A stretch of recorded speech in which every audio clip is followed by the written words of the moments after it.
Hey everyone, welcome back to the channel. I'm Aria, and lately I've been watching different videos on things like kinetic sculptures and other physics-based artwork, and I thought it might be fun to try to replicate one of them in 3D. I remember seeing this in Iron Man 2 and just known as the swinging sticks. It also seemed fairly simple to replicate, so that's what we're going to do. And then of course we're going to add our own little twist to it. Make sure to like and subscribe, and if you're able to make a donation or want to get a copy of the blend file from my original animation, head over to my Patreon page and sign up to become a member. Okay, let's get started. Start by opening up a new scene, then we're going to select the camera and the light and hit delete. Next you can select the default cube, and we're just going to use this as part of our scene, so let's rename this to stand. Next, we can scale this, so let's hit S to scale, then Z to lock only to the Z axis. Then type in 0.3. Then we want to scale this on the Y axis, so S to scale, Y, and type in 3. We just want to add some extra geometry to our stand just so that we've got some smooth edges, so hit Tab to go into edit mode, and there's a lot of ways to do this, but today we're just going to add a bevel. So if you hold Control and hit B, then move your mouse, you can see that we're starting to get something, but you'll notice it's looking really funny. It's not really in good proportion, so just hit escape. Then tab to go back into object mode, and what we need to do is if I hit N on the keyboard, you can see that our scale values aren't in sync, so they're just representing the values that we entered to get this shape. So we do want to reset our transforms, and you'll see in this case we haven't touched any of our location or rotation, so we simply need to reset the scale values. So make sure to select the stand, hold Control, hit A, then you can see here that we can apply the object's transform to its data, which will just turn this into the default values for this object. And now if we go back into edit mode by hitting Tab, hold Control, hit B, and then if you move your mouse again, you can see that things are looking a little bit better. You can also scroll up on your mouse wheel to add extra subdivisions or scrolling down to add less. I'm just going to scroll up one time and add one subdivision, then click. Now we can hit Tab to go back into object mode. Right click, shade smooth. Then just to finalize our geometry, we can just head over to the modifiers tab. Click here and add a subdivision surface of 2. So the next thing we can do is start adding our A-frame by hitting Shift A, Mesh, and then clicking Cylinder. Now we can scale this, so S, then hold Shift Z to lock to those two axes, and type in 0.1. Then we just want to scale this on the Z, so S to scale, Z, and type in 3. Next, we want to just give this a slight rotation, so head over to the Transform Properties, hit N on your keyboard, make sure you're in the Item tab, click on the X rotation, and type in 25. Next, we can bring this up by clicking the Z and just dragging.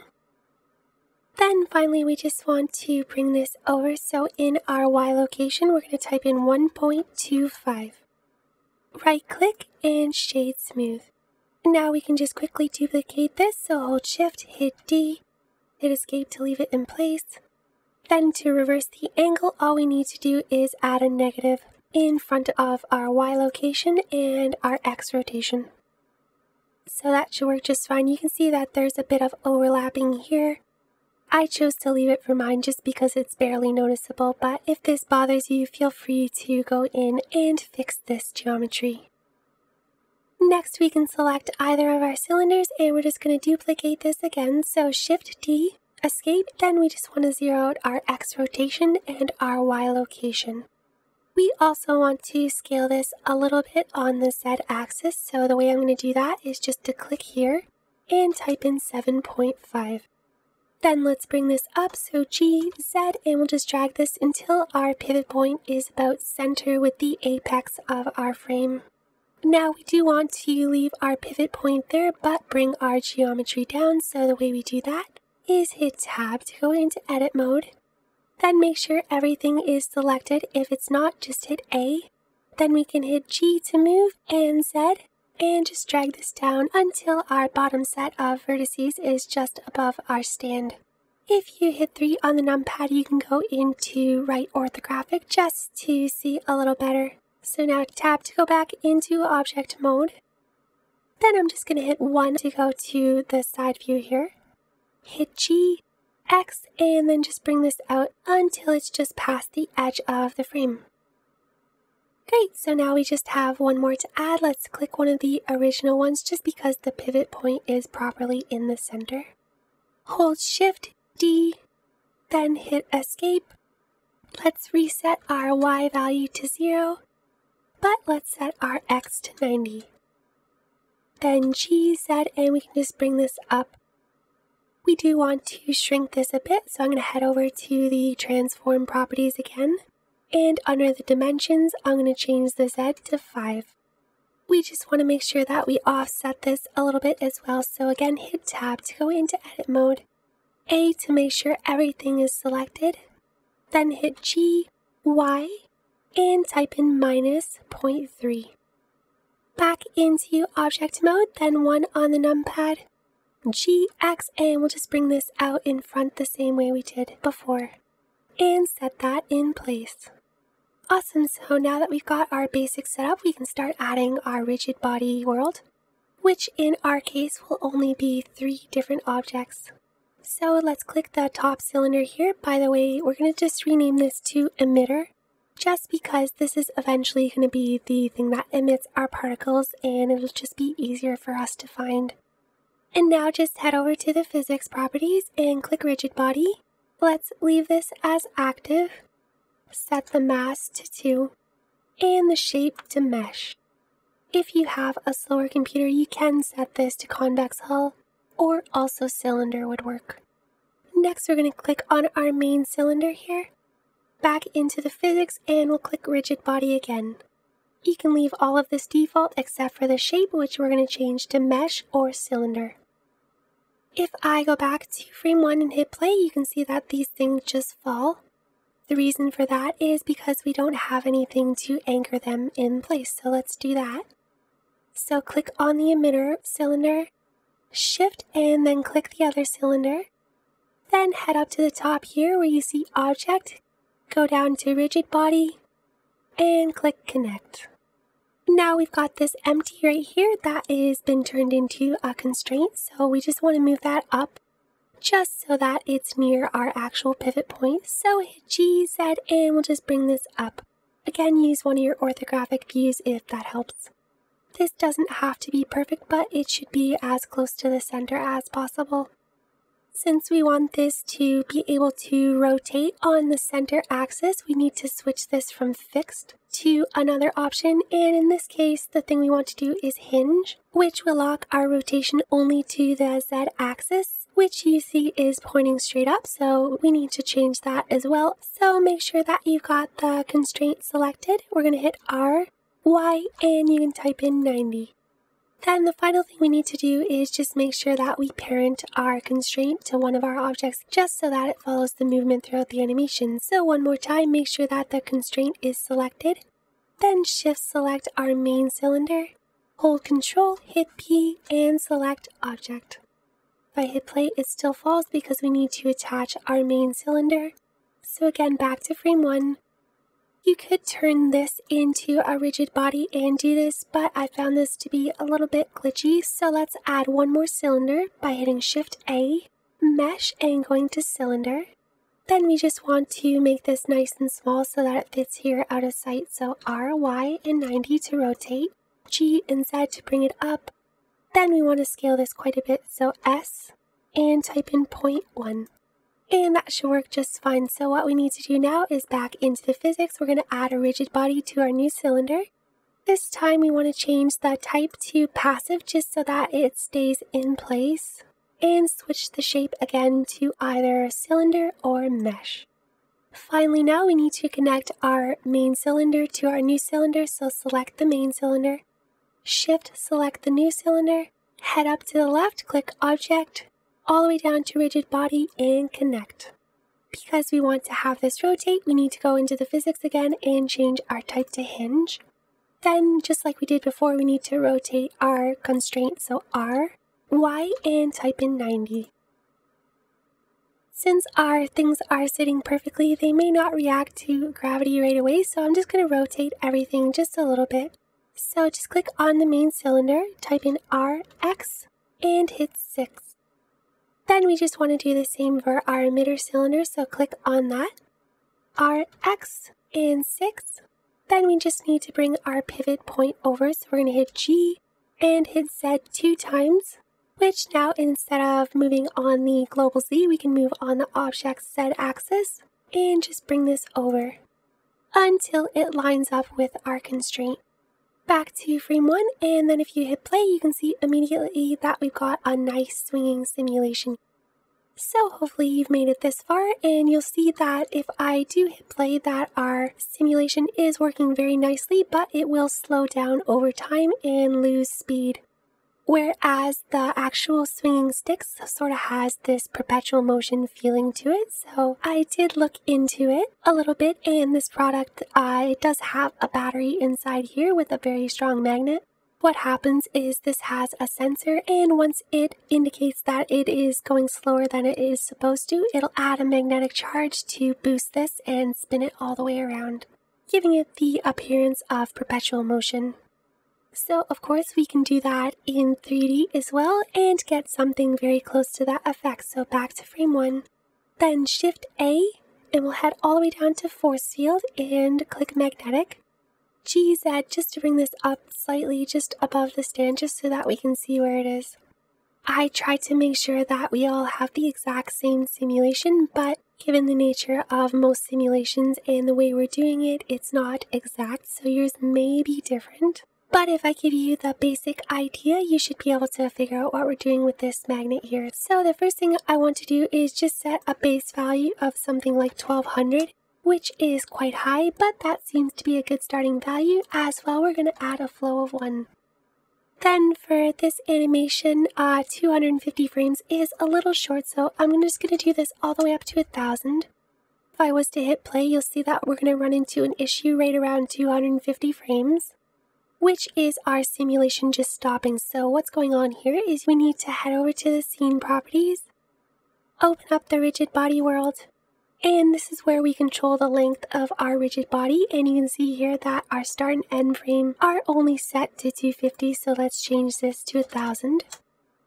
So this is looking pretty good as a start, but I do want to get this to spin around all the way a few times. So the first thing I'm going to try to do is head over to the physics properties, make sure that you've got the magnet selected, and we can just try to up the strength to something around 1500 and hit play. That's looking pretty good. There's a couple little glitches in here, and you'll notice that if I just leave that value, that it's just going to start speeding up over time, gaining and gaining momentum. So what we can do is just add a few keyframes to our magnet just so that we don't have a constant strength. The way I did this was sort of just follow the lead of the simulation, so hit play and find the spots that you like and dislike.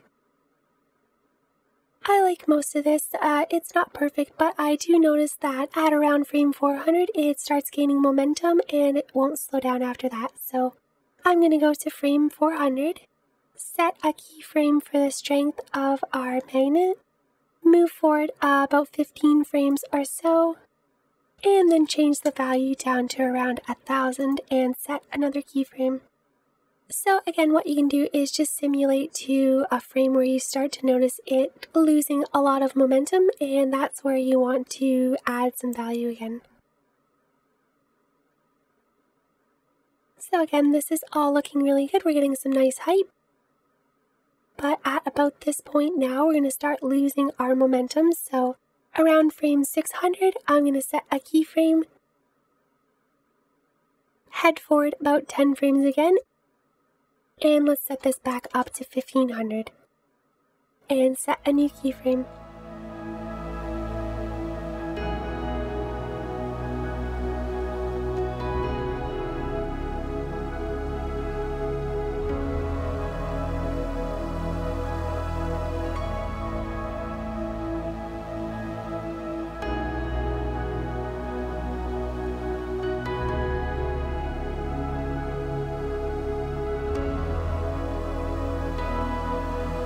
And just see now that it gets a nice little push there and it can start spinning a little bit stronger again. If it starts getting too fast, you just want to make sure that, again, say around 800, you add a keyframe, head forward about 10 frames or so, and again set this back down to about 1000. Once you've added 3 or 4 spots, you should have a pretty good simulation. So now that we've got this, I'm happy. I'm going to head over to the scene properties, open up the rigid body world, and hit bake. Now you can just scroll to whatever part of the simulation you want to see from and hit play. And the whole thing is looking really good, so it's looking really natural. There's a couple of spots that could use some tweaking, but for the most part this is meant to be somewhat random anyway. Hopefully you're at this point as well. And now that we've got our rigid body simulation done, we can move on to particles. Make sure to bake and then save your simulation just so we've got that locked in. And now we can click on our emitter cylinder and start adding particles. So head over to the particle properties and click this plus symbol. For mine, I added quite a few particles. I had something like 500,000, but I know for some of you that's going to be way too many, so we're just going to do 100,000. And again, I know that seems like a lot, but just keep in mind that we are doing it over 1,000 frames instead of our normal 250 length, so we're extending this 4 times. As well, we are going to limit the lifetime of our particles in this simulation, so that should help as well. Let's set the end frame to 1000 just so that our particles last the entire time. And we want to set our lifetime to 65 and the random to 0.2. Then let's just head down a little further. Let's turn on our rotation and open up our options. Set this to a random value of your choice just so we can add some extra movement to our particles. Down to the physics, and we'll just add some Brownian motion, so type in 10. Then on to the render tab, let's switch this from halo to collection, and the reason why we're doing this is because we want to add more than one particle. Type in 0.02 for the size and the random to 1. We also want to leave our emitter active just because we are going to use that as an object as well. Then we need to now create our collection. So we're just going to do a little bit of a sidetrack here and create our particles. So Shift A, Mesh, and click Icosphere. Bring this over, so G, Y, and then I'm just going to bring it down just so that we're sure it's out of the way. And just so we don't have to come back to it, let's just add our materials to our particles as well. So head up and click Shading to head into the Shading tab. Hit the decimal key just to orbit around our particle. And since we're going to add materials to this, let's just make sure we have a little bit of lighting. So up at the top, just turn on the render preview. Then we're just going to add some super basic lighting by heading into the shader editor, clicking here, going into the world. And now we'll just create a basic lighting setup. So select the background and we'll hit Shift D, bring this down, then Shift A and search for Mix Shader. Just place it in this line and hook up our additional background. Click here to change the value to 0. And what we want to do is use this as our visible background, but use this for our lighting. So Shift A and we can search for environment texture. Then hook this up to the color. Click open. The HDRI that I am using is in the description, so you can click on that. Then just scroll down and you can select the 1K version. We're only using this for lighting, so we don't need to have any of these other options. It will just take longer to render. Just click that and download it to your computer. Then select it and hit open. This is a lot brighter than we want it to be, so we're just going to change the strength to 0.01. We do need to separate these here, but I'm just going to head up to the render properties first on the right. Since we're using Eevee, there's always some extras that we want to add, so let's add ambient occlusion, screen space reflections, and screen space refractions while we're here. We are also going to be adding bloom, so let's just turn that on and set it to 0.1.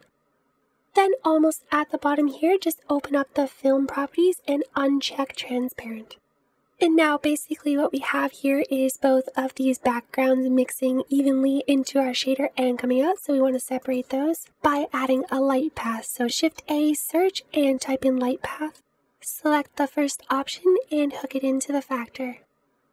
Then you can just make this smaller and bring it over. And now we're getting proper lighting. So in the shader editor up on the left here, let's just go back into object shading. Now that we've got our particle, we can click new. We are going to do 3 different particles, but they're going to be super basic. So for our first particle, we're just going to click here and add a bit of a color to it. Something in the orangey red range will work, and then we're going to set the metallic to 1 and the roughness down to 0. Now we can hit Shift D and Y just to bring this over. Then we just want to make a duplicate of our material just so that it doesn't change our first material. Click on the base color and let's set this all the way down to a dark value. Let's bring the roughness pretty high, say somewhere around 0.6. Then one more time, Shift D and Y just to make one more particle and bring it over. Duplicate our material one more time, but we're going to delete this shader and search for an emission shader and hook that up instead. We'll set the strength to 25 and the color again to an orangey red.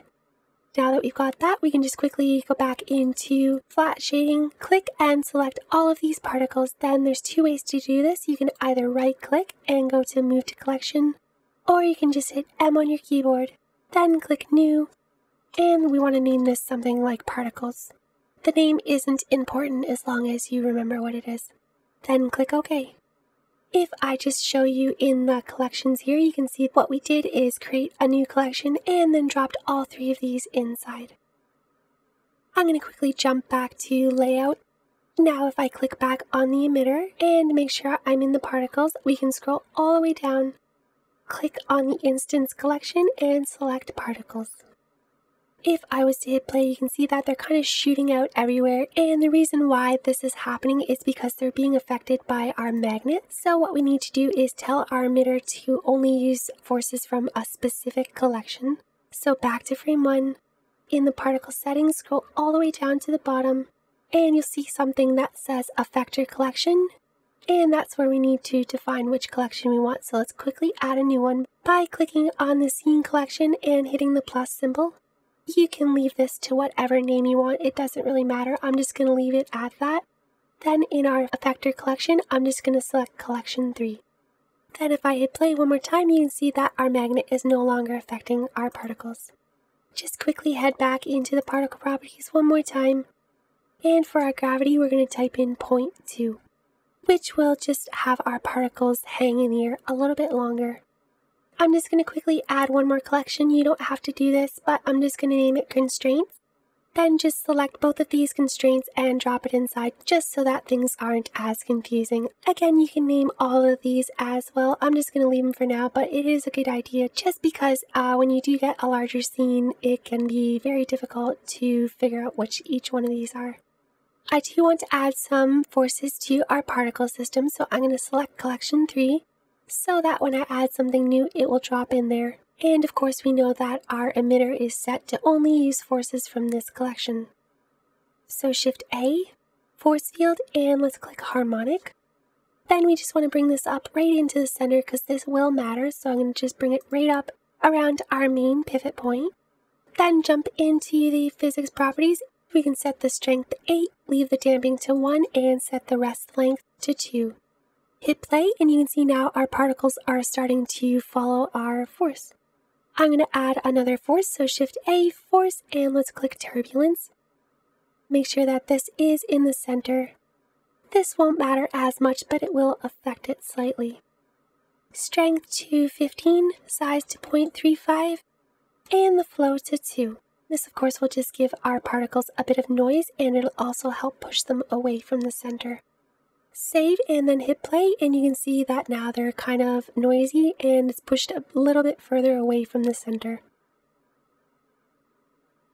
Great, and once you've got that, you can just click on the emitter one more time and we can bake our particles. So head over to the particle properties. And again, you could add some more of these if you wanted, which will help the effect look a little bit nicer. Like I said, mine was set to around 500,000, but 100,000 should be just fine. I'm just going to set mine to 200,000 just to get a little bit more density. Then open up the cache settings and hit bake. Awesome, so that took me about 2 minutes, and depending on the length of your simulation, this could take longer or slower for you. Now that we've got all that, we can just scroll through to any frame that we like and just see how things are looking. Then now that we're done all of our simulations, all we need to do is add our lighting and materials. I'm just going to quickly head back into the shading tab. Then just turn on the render preview and you can already see that we've got a nice effect. So one thing that I'm noticing right away is since our emission particle is so powerful, it's kind of overpowering the other ones.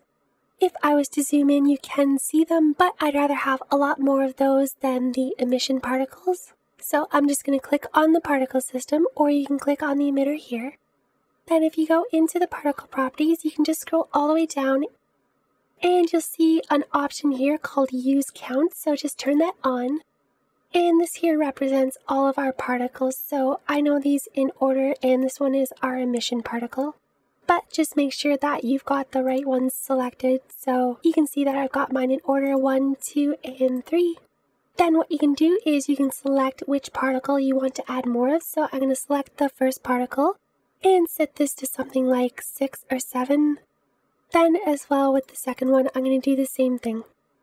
Now if I was to click away, you can already see that there is a lot less. So depending on how many particles you're using, you may want to add more or less of these. So I'm just going to add 2 or 3 to the emission particles as well. And like I said, you can just go through and tweak these, which will just add more or less of one of the particles.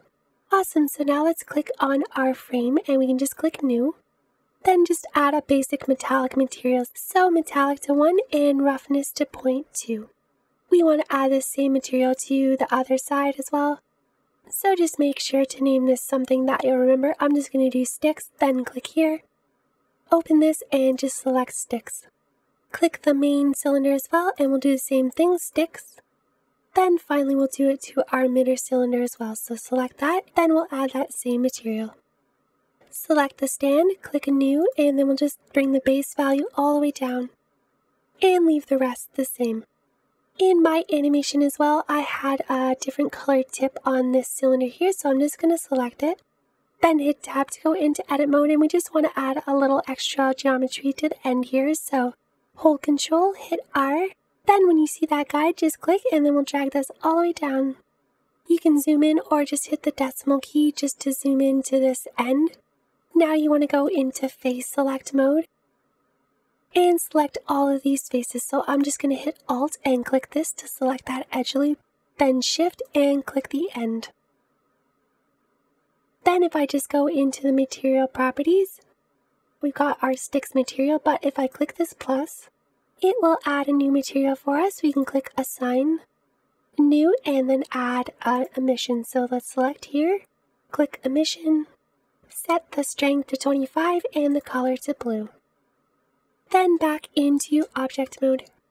And now things are starting to look really good. So let's add our ground plane, Shift A, mesh and plane. I'm just going to scale this up so it's quite large. So S and type in 75. I like to offset mine since I know the camera is going to be on this side. I'm just going to hit G, Shift Z and just bring my plane over. Since I'm going to add a wireframe to this, we just want to add some subdivision. So tab to go into edit mode, right click, subdivide. Then open up this little menu and set the number of cuts to 100. Back into object mode. Then we'll just head over to the modifiers. Click and let's select wireframe. You can see that it's looking really funny. If I go back into flat shading, these are quite large. So as always, we just need to hit Control A and reset our scale.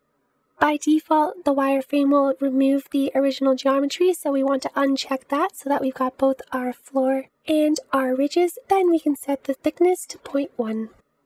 We also just want to bring this down, so G, Z, and we'll just bring this down till it's just under our stand. I also just added some displacement to the geometry, so tab to go into edit mode, hit 1 on your keyboard to go into vertex or select here. Make sure at the top here to turn on proportional editing. Then you just want to select vertices, hit G and Z and drag this up. If you scroll down on the mouse wheel, you can see that the sphere of influence will increase. Then we just want to make sure we've got some variety. So I'm just going to make some larger ones in the back just so that we don't have to really create a background. And something like that should work pretty good. This is just to get some variety with our lighting and the way our texture looks. So I'm happy with that. I'm going to head back into object mode. Then just before we add our materials, they're not going to show up really well just because we don't have really good lighting. So let's start adding a few lights. I'm going to quickly jump back into layout just to make the screen larger. Shift A, light, and select point. I just sort of did random placement with these, so you can just bring the first one in front like this somewhere directly in front, and that should work fine. Head over to the light properties. Set the power to 500, and we're going to set this to a blue color as well. We also want to set the radius to 1 just so that we've got a slightly larger spread. Then I'm just going to hit 7 to go into top orthographic just to make this simple. Hit Shift D and Y just to bring this over. Hit Shift D, Shift Z just to drag this over here. Then one more time Shift D and Y just to drag one final one over. And for this one, we're just going to change the color, so back into the light properties, and we'll add an orangey red color. And that should work great. So let's head back to the shading tab, turn on the render preview, then we're going to select our plane. By the way, you'll see that a lot of these things have been dropping into here, so what you can do is select all of those, then just click and drag these into the main collection. This doesn't really matter, but it's just to help us keep things more organized. So again, select the plane, and we'll just rename this ground. Then again, make sure it's selected and click New. Click on the base color, and we'll just bring the value all the way down. Then Shift A and search for bump. The normal to the normal, and set the strength to 0.5. And now we can add our textures. So Shift A, and we're going to search for Musgrave. Select the height and hook it up to the height. Set the scale to 50. Detail to 25, and then we'll just leave the other two the way they are. Shift A and search for Voronoi texture. Then we'll hook the distance into the vector. And then we just want to select this here and change this to Manhattan. We can leave our scale at 5, but let's bring our random value all the way down to 0. Then we just need to tell our plane how we want this to display our textures. So I'm going to select the Voronoi texture and hold Control and hit T to add a mapping and texture coordinate node. If you don't have this add-on activated, you can just go to Edit, Preferences, Add-ons, and then search for Node and make sure that Node Wrangler is turned on. Then select the object and we'll hook that into the vector instead of generated. And of course you'll see that that makes a huge difference. Then the final thing we need to do is just deal with the roughness, so let's add a color ramp by hitting Shift A. Search for color ramp, and then we'll just hook our Musgrave texture up to the factor, then the color into the roughness. Just to make our stuff a little bit more contrast, we're just going to drag this value and bring it all the way over to somewhere in the middle. And that's it. So now let's head back to the layout tab, and we can turn on the render preview here, turn off our overlays. Then I'm just going to set up the camera somewhere in front of our simulation. Shift A and click camera. Then hold Control Alt and hit 0 on the numpad. You can just use the transform values to set up your camera any way that you like. I also had my focal length set to 35, which doesn't really matter, but it just gives you a bit of the same perspective that I had. So I'll just zoom that back in, and then I also want to add some depth of field, so make sure that you've got your camera selected. Again, we can just bring this up to our main collection. And then again, in the camera properties, open up the depth of field settings. Select a focus object, which in this case can just be our emitter. Then you need to set the f-stop to something like 0.1 or even lower to 0.05. Just keeping in mind that the lower you put this, the slower your render will be. So now you can just find a frame that you like. Then once you're done that, head to the rendering tab.